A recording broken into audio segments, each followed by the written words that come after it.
Tell me a little bit, if you would, Ian, about employment at the moment and how that's affecting you currently. Well, okay, to be perfectly honest, well, I'm not employed at the moment. Right, I'm not still working. not working. The reason we've ended up at this point is largely financial, I think.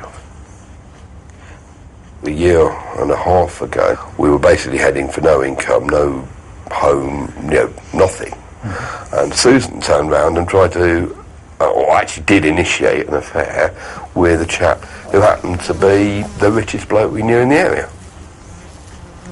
So there was me, ended up with nothing, and Susan immediately appearing to try and jump ship.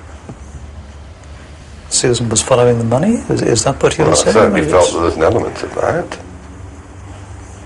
I noticed how vigorously you were shaking your head there, Susan. Absolutely, I was so angry. From your perspective at that point, how was it? Well, it started about 2002. We started having increasingly sort of separate bedrooms and so on, and we got on with our lives emotionally poles apart. That was the sort of trigger that made me think, actually, I've got to just go. I thought, well, okay, I will have some fun, and I hooked up with this guy, which was not particularly serious, mm-hmm. but it was a brief affair. Ian, is that pretty much your recollection of what happened? No.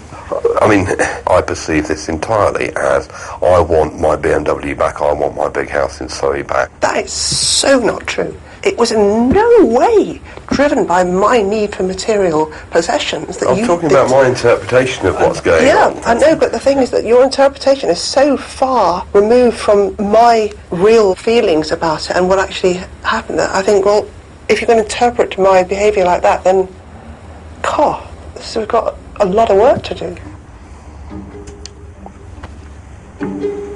I'm really glad you said that, Susan, because so much conflict between couples usually arises from the differences in interpretation.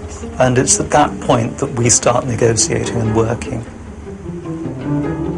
You're nodding vigorously, Susan. I'm not entirely sure how you're hearing this, Ian. I think you put your finger right on the button, to be perfectly honest.